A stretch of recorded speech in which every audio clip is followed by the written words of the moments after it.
I am continuing my way through Before the Muses, an anthology of Akkadian literature, and I have come to the Etana epic, Etana myth, I guess. So, this is an interesting one. To start off with, there are three versions here, which are compiled from different tablets, but make up different traditions. There's one old Babylonian version, and then there's another called the Middle Assyrian version, and then a last one called the Late version. So we can see this myth evolving over time.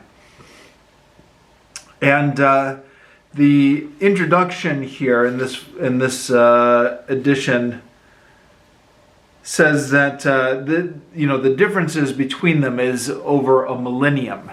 So over the course of a millennium, these myths have evolved, and it's the same basic myth, but you can see little differences between the earlier versions and the later versions, which I'll get to in a bit.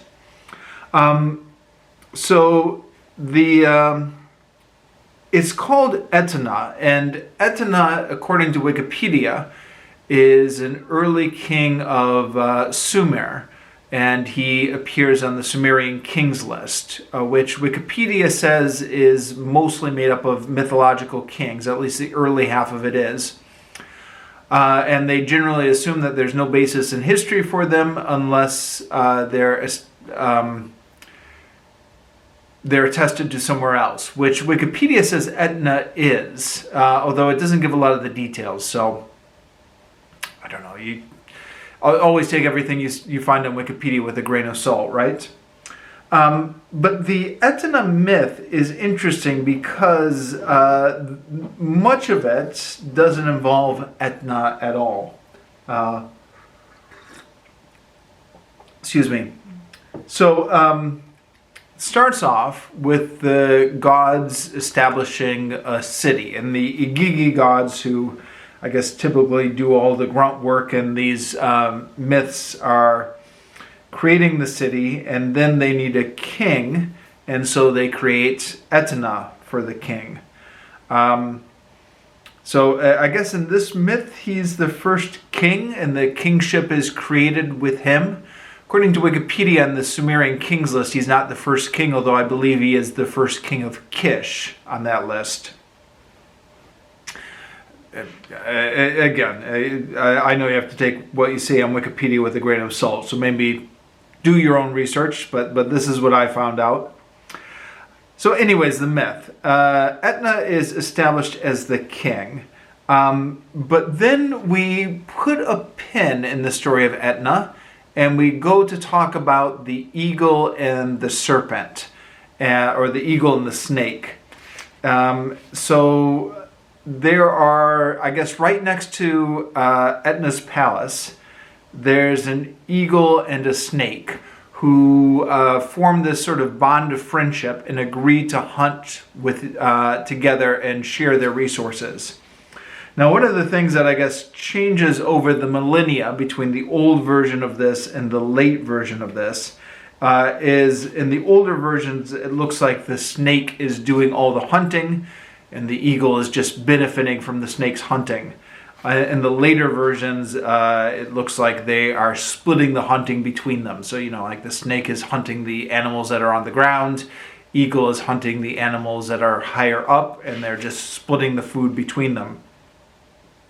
But at any rate, they have this pact together, and they swear it before the sun god, Shamash, that they're going to be faithful to each other. But the eagle one day decides he wants to break the oath, and he wants to go down and eat the snake's young, because I guess he's hungry or something. And he is advised against this by one of his little eaglets, one of his children. The introduction to the myth here says that this is a subversion of the usual trope, right? So usually it's the old parent who's giving advice to the young child. But here it's the young child who is wise and the parent who is foolish. But the young child advises the eagle not to do it, but the eagle disregards that, goes down and eats the snake's young while the snake is out hunting, and the snake comes back and is furious. Now, I can't seem to see this mentioned anywhere, although I haven't looked all that much. I've just gone to Wikipedia, really. But this seems to be very familiar with the Aesop's fable, The Eagle and the Fox, which according to the Perry Index is, I guess, one of the earliest Aesop's fable. And I did a version of that on this channel years ago, and I'll link to that in the description down below. But that seems to me to be a very similar story. In that version, the eagle and the fox also have a friendship. In that version as well, the eagle also betrays the friendship and eats the fox's offspring when the fox is away. And according to the earliest versions of that fable, the eagle gets his karma at the end when there's a fire in his nest and his youngs end up getting burned up and then eaten by the fox. That's not quite the way it plays out in this story, but it strikes me as kind of a parallel story. But anyways, to get back to this story, the snake comes back, finds out that he has been betrayed, and cries out to Shamash for revenge. And Shamash gives the snake advice on how he's going to get revenge. So Shamash and the snake, Shamash being the sun god, and the snake plot together, and there's a dead animal carcass that they leave as bait for the eagle, and the snake is hiding there waiting for the eagle to come down and feast on the dead animal carcass, and then the snake's going to catch him. So the eagle sees this dead animal carcass, and again he is advised by his young child, don't go down, it's got to be a trap. But the eagle disregards this, goes down, and then the snake springs up and catches the eagle and plucks off the eagle's feather. And at least in one of these versions, I believe it's the late version, sounds like the eagle's wings are cut off as well. Although I'm not sure, because that later in the myth the eagle is going to fly again. So at a minimum, though, the eagle gets his his feathers plucked out, so he can't fly anymore. And then he is thrown into a pit where he is left to starve. And the plan is he's just going to starve and die a slow and ignoble death. But the eagle cries out to Shamash for pity. And Shamash hears the cries, and Shamash says, well, I'd like to rescue you, but I can't, because you broke your oath. And I guess because the oath was to Shamash, or because Shamash is the god of oath-keeping, or for whatever reason, Shamash is not allowed to help somebody who's broken their oath.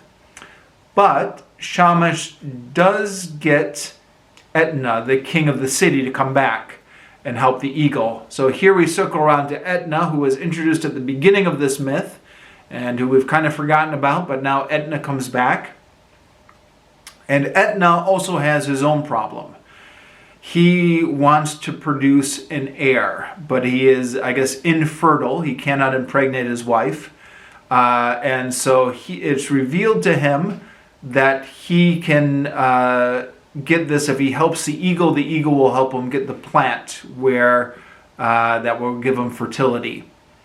So he goes over and helps the eagle. In the middle version of this, he creates some sort of a ladder for the eagle to climb out. In the late version, it sounds like he just scoops the eagle out. The eagle can suddenly fly again for reasons that are not clear to me why the eagle is able to fly again once Etana helps him out of the pit. Maybe I missed something. They fly up, and they're flying up to heaven. But as they're getting higher and higher and the ground below them is getting smaller and smaller, Etana loses his nerve and says, just take me back to the ground. So the eagle does that. Etna has some weird dreams, which he relates to the eagle. And the eagle said, yep, these dreams mean you just need to go back up to heaven and get that plant. So they go back and they fly all the way up to heaven, and some parts are missing, but it looks like Etna gets the plant. And then he goes back, and there's, again, parts are missing.